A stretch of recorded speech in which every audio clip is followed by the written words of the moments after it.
আপনারা শুনছেন Bengali classic story channel মৌমিতার সাথে। এই চ্যানেলে সকল শ্রোতা বন্ধুকে স্বাগত জানাই। আজ আপনাদের পড়ে শোনাব বিভূতিভূষণ বন্দ্যোপাধ্যায়ের লেখা একটি অপূর্ব সুন্দর ছোট গল্প। গল্পের নাম মরীচিকা। গল্প শুরুর আগে আমার দু একটি কথা। যদি আমার পাঠ এবং পরিবেশনা আপনাদের ভালো লাগে, অনুরোধ রইল একটি লাইক করবার জন্য। আর যদি সম্ভব হয় গল্পটিকে আপনাদের প্রিয়জনের মধ্যে শেয়ার করে দেবেন। আপনারা যারা এখনও এই চ্যানেলটি সাবস্ক্রাইব করেননি তাদের অনুরোধ সাবস্ক্রাইব করে সাথে থেকে নিয়মিত শুনতে থাকার। আর কথা বাড়িয়ে সময় নষ্ট করব না, শুরু করছি আজকের গল্প মরীচিকা। কাল রাত্রে গ্রামের লোকের ঘুম হয় নাই ভালো। আজই চাটুজ্জেগিনীর নাতনিকে দেখিতে আসিবার দিন।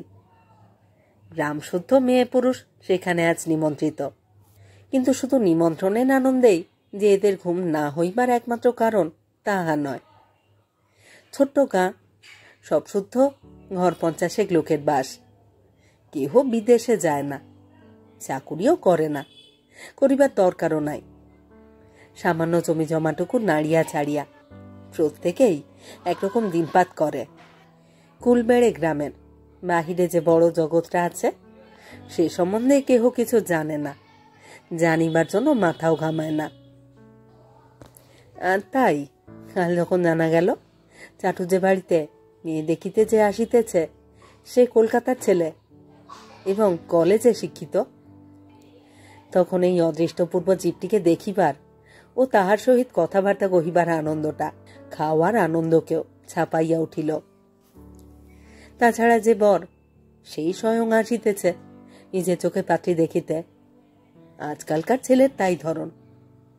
রেল স্টেশনে শেষ রাত্রে গরুর গাড়ি গিয়াছে, মেলা 10টার মধ্যে এখানে পৌঁছাইয়া যাইবে। রায়বাড়ি চণ্ডীমণ্ডপে একদিকে ভুসির বস্তা ও বিচালি স্তূপ সরাইয়া নতুন মাদুর পাতিয়া বসিবার জায়গা করা হইয়াছে, কারণ চাটুজ্জে বাড়িতে বাহিরের বসিবার ঘর নাই। পাত্রকে অভ্যর্থনা করিবার জন্য গ্রামের শখের যাত্রা দলের ছেলেরা কয়েকদিন হইতেই গান বাজনা তালিম দিয়াছে। একটি ছোকরা মামার বাড়ি বেড়াইতে গিয়া কলের গানে রিজিয়া ও বক্তিয়ারের অভিনয় শুনিয়া মুখস্থ করিয়াছিল। গ্রামের আবাল বৃদ্ধ বনিতাকে বহুবার শুনাইয়াছে। আজ সেও একবার কৃতিত্ব প্রদর্শনের জন্য অধীর হইয়া আছে। সকাল হইতেই চণ্ডীমণ্ডপে লোকজনের জটলা। তাহারা ঘন ঘন তামাক খাইতেছে ও নানা বিষয়ে গল্পগুজব করিতেছে। বিশ্বাস মহাশয়ের এক দূর সম্পর্কের ভাই কলকাতায় কোন গদিতে বিল সরকারের চাকুরি করিত। কলিকাতার গল্প বিশ্বাস মহাশয় তাহার মুখে অনেকবার শুনিয়াছেন। সম্প্রতি তিনি তাহাই মুগ্ধ ও কৌতূহলী ছত্রীমণ্ডলীর সম্মুখে বলিতেছিলেন। পাঠশালার গুরু নিতাই সামন্ত আঙুল দিয়া দেখাইয়া বলিল, ওই যে গরু গাড়ি ফিরছে। মাঝজাড়ের আগালে পড়ে জুলির পথটা বুঝে গিয়েছে কিনা, তাই ঘুরে আসছে বোধ হয়। সকলেই গরুর গাড়িটা দেখিল, কিন্তু কেহই বিশ্বাস করিল না যে পাত্র আসিতেছে। গরুর গাড়িটা ঘুরিয়া পিছনের পথ দিয়া আসিতেছিল। কেহই দেখিতে পাইল না চৌয়ের মধ্যে লোক বসিয়া আছে কিনা। মিনিট 5-6 পরে কলেজের ছেলেটি আসিয়া মাদুরে বসিয়াছে। তাহাকে ঘিরিয়া রথযাত্রার ভিড়। ছেলেটির বয়স 23-24 কি 1-8 বছর বেশি। রং ফর্সা, গায়ে মটকার পাঞ্জাবি ও চাদর চশমা। সে বৃদ্ধ বিশ্বাস মহাশয়ের কাছে ট্রেনটা ফেল হইবার গল্প করিতেছিল। সবাই হাঁ করিয়া শুনিতেছিল। প্রথমে যদুভরের কীর্তন গান শুরু হইল। তারপর দুলাল মুখুজ্জে শ্যাম বিষয়ে গাহিলেন, একজন বেহালা বাজাইল, তারপর রিজিয়া ও বক্তিয়ার। গ্রামের সাতকড়ি মুখুজ্জে এইবার তার ছেলে 3টিকে সঙ্গে লইয়া চণ্ডীমণ্ডপে উঠিলেন। সাতকড়ি লেখাপড়া আদৌ জানেন না, গোলার ধানে সম্বৎসর চলিয়া যায়, সুতরাং চাকুরির ধারও ধারেন না। কিন্তু তার ঝোঁক গান বাজনার দিকে। 5টি ছেলের একটিকেও লেখাপড়া শেখান নাই, গান বাজনা শিখাইয়াছেন। এবং যেসব গ্রাম্য মজলিসে অন্য গ্রাম হইতে 2-5 জন বাহিরের লোক আমদানি হয়, সেসব স্থানে ছেলে কয়টিকে সঙ্গে লইয়া একখানা কম দামি বেহালা হাতে সাতকড়ি গিয়া হাজির হন। ইনি আসন গ্রহণ করিয়াই সেজ ছেলে বসন্তকে বলিলেন, বাবা, রজনে থলিটা আনতে ভুল হয়ে গিয়েছে, একবার দৌড়ে যাও তো বাড়ি, চালির মুড়োয় তোলা আছে। বসন্ত অপ্রসন্ন মুখে কইঠা দিয়া নামিয়া গেল। অন্য সময় হইলে সে বাবাকে দুঃখতা শুনাইত, কিন্তু নবাগত শহরের শিক্ষিত ভদ্রলোকের সম্মুখে তাহার সাহসে কুলাইল না। বলি, গেনু, বসন্তের ডাক নাম। গেনু আজকাল যা কীর্তন গায়, চমৎকার। রাসু অধিকারীর গাওনা তো শুনেছি ঘেট গাছের বারোয়ারিতে, তার চেয়ে কম নয়। আমার ছেলে বলে বলছি যে পদ্মকুড়ো তা নয়। রজনটা ফেলে এসে মুশকিল হলো কি না, শোনাচ্ছি একখানা, আসুক। পদ্মলোচন চক্রবর্তী গ্রামের পুরোহিত, তিনি গান বাজনা বিশেষ বোঝেন না, তবুও সাতকড়িকে খুশি করিবার জন্য বলিলেন, আহা, হীরের টুকরো ছেলে তোমার বসন্ত, ওর গলা আর শুনিনি আমি। কোজাগরি পুজোর দিনে মহিমদার বাড়িতে গাইলে তো, আহা, যেমন গলা তেমনই তালবোধ। সাতকড়ি ছেলে 3টিকে 4 ধারে বসাইয়া নিজে মধ্যে বসিলেন। ইতিমধ্যে রজন আসিয়াছিল, গান শুরু হইল। আর একটু ঠায় ধর বাবা, বলিয়া সাতকড়ি গর্বিত হাসি মুখে এবং প্রশংসমান দৃষ্টিতে কীর্তন গানরত পুত্রের দিকে একবার চাহিয়া আবার 4 ধারে চাহিতে লাগিলেন। গান একে একে অনেকগুলি হইল। সাতকড়ি বড় ছেলেকে একবার ফরমাইশ করিয়া বলিলেন, মানু, গা তো সেই উগো শ্যাম ও গুণমণি। বড় ছেলে শেষ হইলে আবার সেজ ছেলেকে ফরমাইশ করিতেছিলেন, ধর দেখি বাবা, মানুষ শুকো পাখি, অনেকদিন শুনিনি তোর মুখে। ওইলেশ খুড়ো, একটু ঠেকা দিয়ে যাও না, ভালো গানখানা। সাতকড়ি ছেলেদের লইয়া আসিবার পরে আসরে আর কেহ আমল পান নাই। সাতকড়ি নিজের ছেলেদের নিচে বাহ বাঁধিয়া হাসিয়া চোখ বুঝাইয়া ঘাড় তোলাইয়া ফরমাইশ করিয়া এমন জমাইয়া তুলিলেন যে আর কাহারও আমল পাইবার জো ছিল না। খানিকটা পরে আগন্তুক শহরের ছেলেটি কি কথায় কথায় কলেজের গল্প তুলিল। সে নূতন কলেজে ভর্তি হইয়াছে, বয়স স্বল্প, দেখিতে সুশ্রী। এই ধরনের অজপাড়া গায়ের লোকজনের মাঝখানে কথা বলিয়াও সুখ আছে। তাহার ইংরাজি বকুনি মিশানো কথাবার্তায় সাতকড়ি ভয় খাইয়া গেলেন। ছেলেটি বলিতেছিল, এসব পাড়া গায় সেসব কেই বা বোঝে? এডুকেশন না থাকলে একটা জাত কখনো উঠতে পারে? কলেজে আজকাল মেয়েরা পড়ছে, এমএ বিএ পর্যন্ত পাশ করছে, সেসব দিন কি আর আছে? দেখে আসুন একবার কলকাতায় গিয়ে। মেয়েদের এত লেখাপড়ার কথা এই গ্রামে কেহ শোনে নাই। ভট্টাচার্য বিস্ময়ে সুরে বলিলেন, মেয়েরা মেয়েরা এমএ বিএ পাস দিচ্ছে? বলো কি এ বাবাজি, এই কথা কই শুনিনি তো। এই পাড়াগায় বসে শুনবেন কোথা থেকে? ছেলেরা যেখানে কখনো স্কুলের মুখ দেখেনি, সেখানে মেয়েদের লেখাপড়ার কথা তো ভাবতেই পারবেন না। ওদিকে সাতকড়ি মুখুজ্জে একটু অপ্রতিভ হইলেন। শুধু অপ্রতিভ নয়, কোথায় যেন তিনি নিজেকে অপমানিত বিবেচনা করিলেন। 5টি ছেলের কোনোটিকেই তিনি লেখাপড়া শেখানোর জন্য কোনো চেষ্টাই করেন নাই। গান বাজনা শিখিলে ভদ্র সমাজে মজলিসে সর্বত্র সম্মান ও গৌরব লাভ করা যাইবে, এতদিন তিনি ইহাই জানিয়া আসিয়াছেন। ছেলেগুলিকে সেই অনুসারেই মানুষ করিয়াছেন। ফুলভেড়ের বাহিরে বড় জগৎটাতে যে অন্য ধরনের হিসাব নিকাশ প্রচলিত, তাহাদের খোঁজও তিনি জানিতেন না। তিনি নিঃশব্দে তার বেহালাখানা খেরোর খাপের মধ্যে পড়িলেন। রজনের থলিটা সবার অলক্ষ্যে বড় ছেলের হাতে তুলিয়া দিলেন। একটু পরে জলযোগের ডাক পড়িল। ইহাও কেবলমাত্র ভাবি পাত্রের জন্য নহে, গ্রামস্থ সকল নিমন্ত্রিত ভদ্রলোকের জন্য। ছেলেটি এই প্রথম পাত্রীর বাড়ি দেখিল। দেখিয়া একটু নিরাশ হইল। 4-5খানি খড়ের বড় বড় ঘর, সামনের উঠানে বড় বড় গোটা কত গোলা, দক্ষিণে একটা পুকুর, একটি বাতাবি লেবু গাছ এবং গোটা কতক নারিকেল গাছ। পাত্রীর দিদিমা বাড়ির কর্ত্রী। তিনি গ্রামশুদ্ধ সকলকে আদর করিয়া বসাইলেন, জলযোগের ব্যবস্থা করিলেন। ক্রমে মেলা চড়িয়া গেল। মধ্যাহ্ন ভোজন মিটিতে 2টা বাজিল। ছেলেটি একটু অবাক হইল ইহাদের ভোজনের পরিমাণ দেখিয়া। একটা 15 বছরের বালকও যাহা খাইল, তাহা তার নিজের 3 মেলার খোরাক। মেলা যখন 5টা, তখন কৈলাস ভট্টাচার্য আসিয়া বলিলেন, বাবাজি, ওঠো একবার, মেয়েটিকে দেখো। বাবাজি বলি, তোমাদের সঙ্গে তো সম্পর্কই বাঁধলো, মেয়ে দেখে অপছন্দ হবে না। তবে তো শহর বাজার নয়, একটু আধটু যা ত্রুটি তা তোমাকে শুধরে নিতে হবে বই কি। এসো এসো বাবাজি, এসো।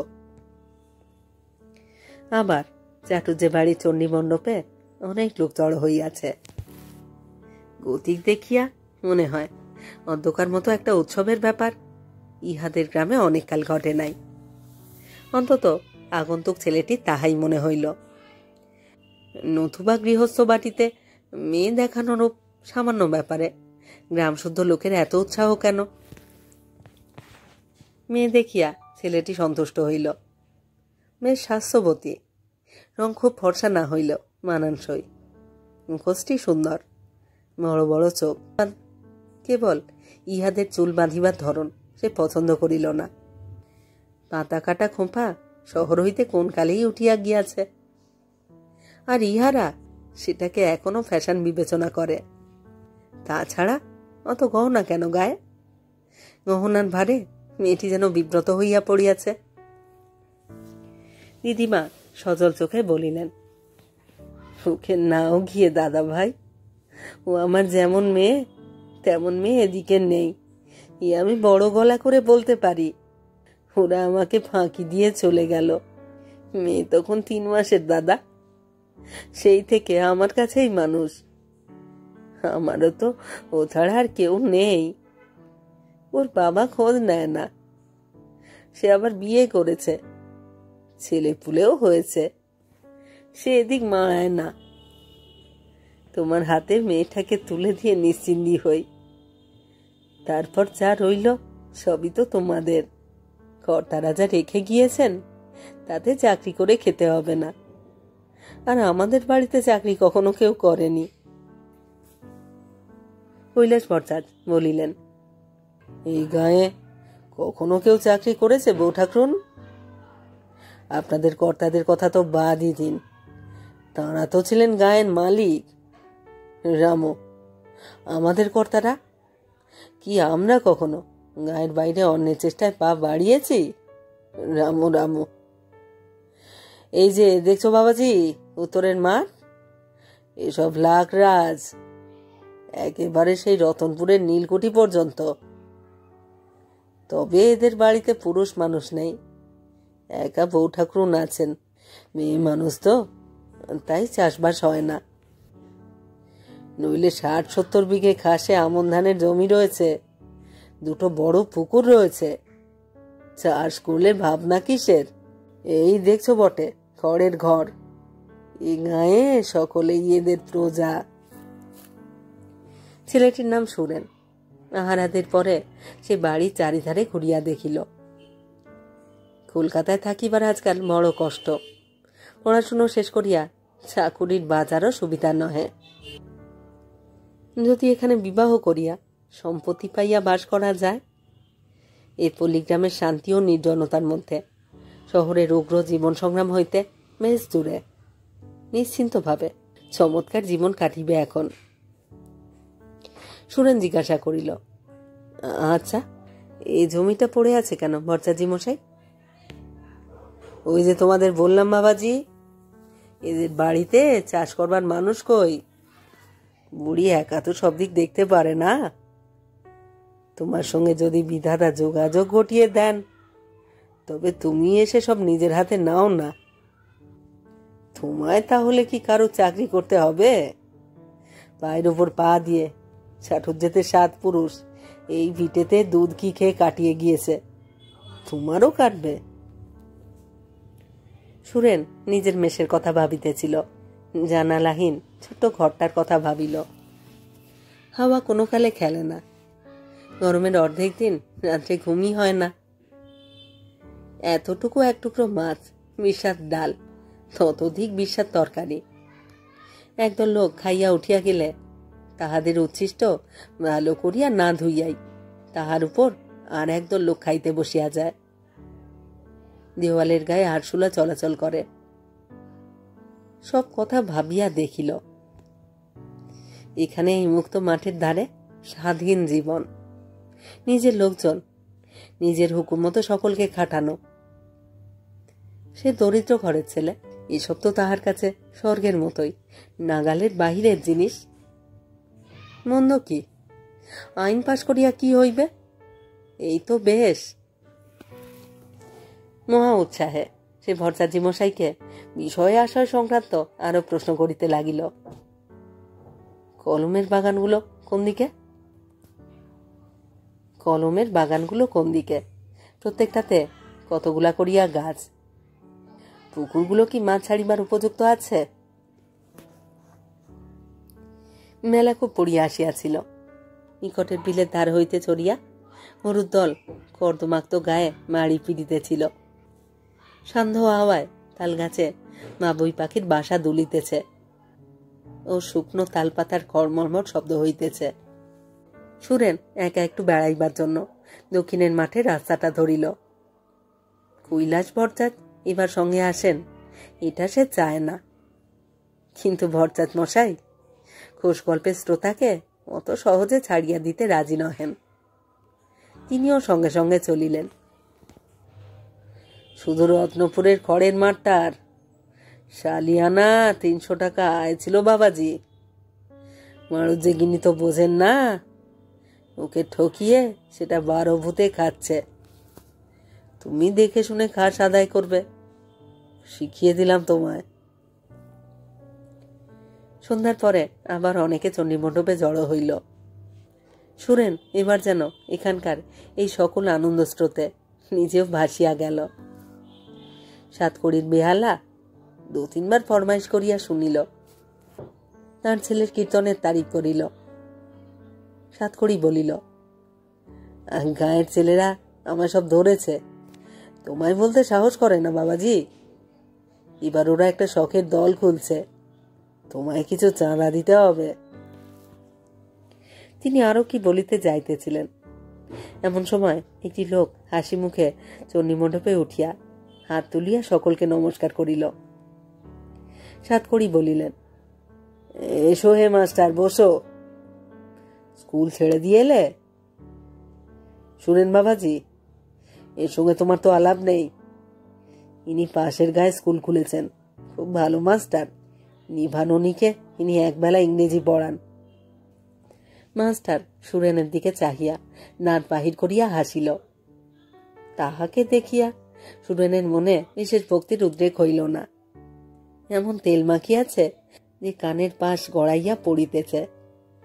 মুখ পানে লাল, বোকার মতো হাসিটা।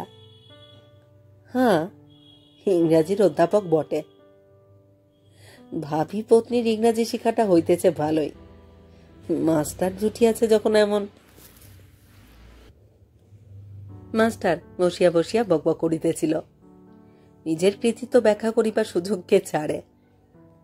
কি করিয়া নিভাননীকে অক্ষর চিনাইল, কি করিয়া ABC লিখিতে শিখাইল, সেই সব বলিল। মাস্টারের কথা শুনিয়া সুরেনের মনে হইল, ফার্স্ট বুকের ঘোড়ার গল্প তার ইংরাজি ভাষা জ্ঞান রূপ সৌধের সর্বোচ্চ। অতএব ছাত্রীর বিদ্যা কিরূপ হইয়াছে তাহা সহজেই অনুমান করা যাইতে পারে। কিন্তু কি করিবে সে? এই দূর পাড়া গাঁয়ের অশিক্ষিতা মেয়েকেই জীবনসঙ্গিনী করিয়া লওয়া ছাড়া গত্যন্তর নাই। মেসের দেনা মিটাইতে না পারিলে আগামী মাসেই ছাড়িতে হইবে। চারিধারে বন্ধুবান্ধব মহলে দেনা আর দেনা। কলকাতায় আর কতদিন টিকিয়া থাকা চলিবে? ভাগ্যে সে এই মেয়েটির বাপের এক বন্ধুর নিকট হইতে মেয়ের সন্ধান পাইয়াছিল। তিনিও তাহার মেসেই থাকেন। তাহার চিঠি লইয়াই সেখানে আসিয়াছে মেয়ে দেখিতে। পাল্টি ঘর, দেখিতে সুশ্রী, কলেজে পড়াশুনো করিতেছে। ইহাদেরও আপত্তি হইবার কথা নয়, কিন্তু একটা গোলমাল আছে। সে কথা এখনো পর্যন্ত সে কাহাকেও বলে নাই, কারণ কেহ তাহাকে জিজ্ঞাসাও করে নাই। সে অতি দরিদ্র, তাহার নিজেদের ঘর বাড়ি পর্যন্ত নাই। তাহার বাবা চিরকাল শ্বশুরালয়ে বাস করেন, সেই কালের ঘর জামাই। ইহাদের কথাবার্তায় সে বুঝিতেছে যে শিক্ষিত শহুরে পাত্রের হাতে মেয়ে দিলে মেয়ে শহর বাজারের বাসায় থাকিবে, গাড়ি ঘোড়া চড়িবে, গহনাগাঠি পরিবে। ইহা মেয়ের দিদিমার একটা স্বাদ, এবং সম্ভবত মেয়েরও। কিন্তু তাহার দ্বারা কোনো স্বাদই যে পূর্ণ হইবার নহে, সেই কথা খুলিয়া বলা হয় নাই। সে বন্ধু বান্ধবদের নিকট হইতে কাপড় জামা চশমা ধার করিয়া আনিয়াছে বলিয়া ও চেহারাটা সুশ্রী বলিয়া উহাদের পক্ষে ধরিয়া লওয়া স্বাভাবিক যে সে অবস্থাপন্ন গৃহস্থ ঘরের ছেলে। ইহারা সন্ধান করিয়াও আসল ব্যাপার বাহির করিতে পারিত না, কারণ তাহার মামারা সত্যই অবস্থাপন্ন। তাহার পিতা মাতা ও ভাই বোনের সে বাড়িতে স্থান যে বাড়ির চাকরের চেয়েও নিচু, তাহা ইহারা বাহির হইতে বুঝিতে পারিবে কি? বিশেষত এই ধরনের সরল প্রকৃতির লোকেরা। নানাদিক ভাবিয়া সে এখানে আসিয়াছিল। মেসের ভদ্রলোকটির মুখে সে সবই শুনিয়াছে। মেয়ে জামাই এই সম্পত্তির উত্তরাধিকারী দাঁড়াইবে, সত্য বটে। সে এখন নয়, বৃদ্ধার মৃত্যুর পরে যদিও। তবুও সারা জীবনের অন্য সমস্যার মীমাংসা বিবাহের সঙ্গেই হইয়া যাইবে। কিন্তু সে যদি অবস্থা গোপন করিয়া বিষয়ের লোভে এখানে বিবাহ করে, যদি সে কাহাকেও কিছু না ভাঙে, হয়তো ইহারা কোনো অনুসন্ধান করিবে না তাহার বিষয়ে, হয়তো বিবাহ হইয়া যাইবে। কিন্তু সেই কাজের পরিণাম ভালো নয়। ইহার পর স্ত্রী পর্যন্ত তাহাকে অশ্রদ্ধা করিবে। রাত্রে সুন্দর জ্যোৎস্না উঠিল।